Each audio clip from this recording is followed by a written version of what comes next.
Okay, Andy Graham, Hobo Traveler. I'm in Dapong, Togo. I'm going to get on the postal courier bus.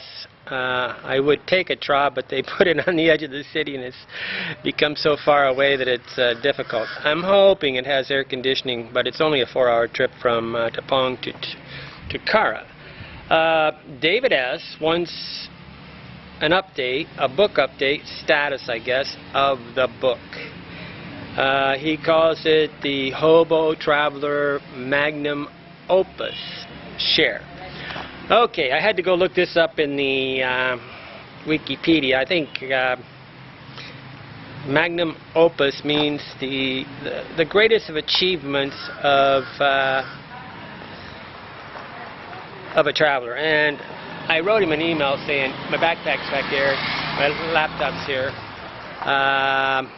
Togo's very safe. They don't really run off of the. Never ever would you leave those backpacks in Costa Rica sitting there. They would be stealing them. Latino world would be stealing them in a second. But I have a chain, a dog chain, that I could put them all together if I really want to. And I have another little gun lock chain that could bring them together. Maybe I'll show it to you. Okay. David S. said, I've already accomplished my magnum opus of achievement of travel writing. Then I guess I have the magnum opus, the skill sets of a traveler. I'm not going to tell you what the magnum opus share is for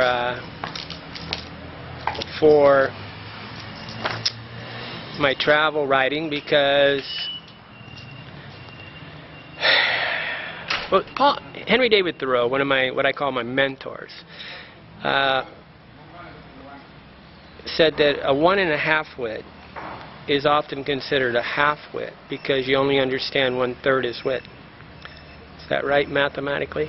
A 1.5 is often considered a half wit because we only understand 1/3 of his wit. This has been a real problem because what happens is I can easily do a flyover on somebody, and when they don't understand, they don't blame themselves for not understanding, they blame me for not explaining it right. So I've already achieved my magnum opus of writing, and I'm not going to explain it because it's just you're just going to think of me as a half-wit because really difficult to understand. I need to have a travel writer write it in another person's going to have to say it, and another person's going to have to, because you only have credibility if somebody else says it. But my book, my first book, the status is right now, it's suddenly I'm going to arrive in America around the April 14th, 2014. The rules of travel should be, we're going through the last stages, getting the acknowledgments, blurbs, forward. Tim Leffel did the blurb, did the forward. I got Wade and a few guys writing, Gregory Hubbs from Transition Abroad writing blurbs about my, their things basically, they show credibility for people that really don't know you. And then when I arrive on April 14th, I'm hoping the book shows up on these guys are all arriving at the bus stop. I hope the book shows on Amazon.com about the day I arrive home, so that I can have people in America feel free to call me, ask me questions. We can do a press release and all that crazy stuff.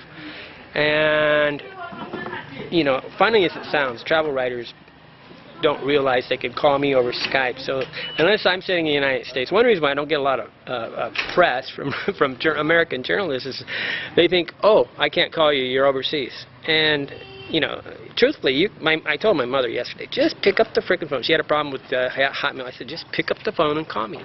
I'll call you back. I get all my phone calls over Skype. People can leave messages. I call them back. Sometimes it's, the biggest problem is time zones, right? But we're only about 6 hours ahead here right now. But I'll arrive in America. The book will come out on April 15th, somewhere around there, and we'll do press releases, and then hopefully I can sign books for people that would want a special book signed. Not really sure how we're going to do this, but I'll work through with my editor, Alan Oakes. He's a very good man, and we're we're really excited, but this is not a complicated book, and it is not going to be my most serious writing. Really, the reason why this is because there's a need for background knowledge, accumulated knowledge to put together before I explain some of the more complicated things of travel. And I would like to write a book. I'll give an example. I was going to write the book about the 100 best places to hang out on the planet. And I realized that the average person may only know 6 of them or 10 of them. And then the other 90, they're just like debating. And, you know, they don't know Bogotá, Ghana, or, you know, Shashan, Hong Kong, and why you would hang out, or why would somebody go to Bangalore, India, and all these places. So, you know, travel, a best travel writer actually writes about something that you sort of already know, and then brings onto it, builds on it. And so then you get a reader that basically starts to trust you. Then you unload on him the more complicated stuff. So it's a building process, and I'm going into a different genre. I'm going into writing books, and we just talked yesterday. I'm going to make a complete DVD of this thing and make videos like this explaining this, hopefully in front of the problem. Like if I'm talking about ATMs or I'm talking about hotels, we have the background showing you that I'm actually a traveler, and we're going to make it so that you could listen to it on you know, iPad or whatever, or watch it on video, and all these things, and make it easy.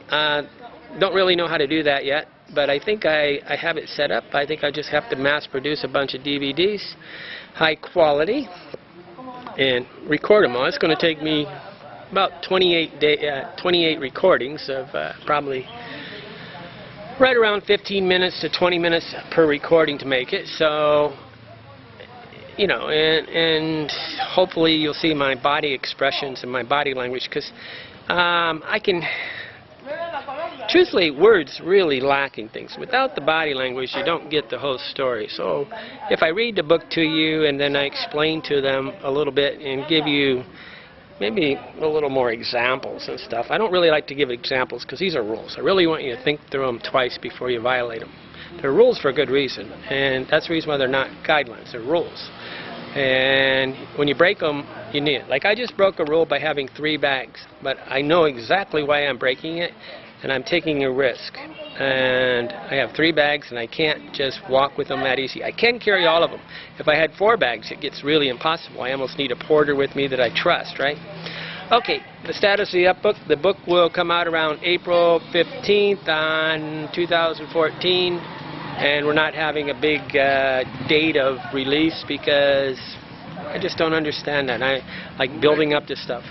Maybe a publisher could do that if we had a big auditorium and speaking engagements and all that stuff. But this is not my magnum opus. It's a very start of a series of volume of books. We're going to make probably, I would guess we can make 10 to 20 volumes of the rules of travel, and we're going to make it on the internet so you can refer to it. But it's only, you know, it's only going to be for pretty much people that buy the book, and password protected and all that stuff. But we wanted to give you the resource anywhere on the planet without having to carry the book and or accidentally lose the book. I hate when you lose a book and then you have to buy it again.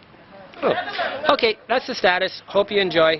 Bye bye. Andy Graham in Dapong, Togo, West Africa, just below Burkina Faso. And thank you, Dave S., for teaching me the word magnum opus. Tonight, let's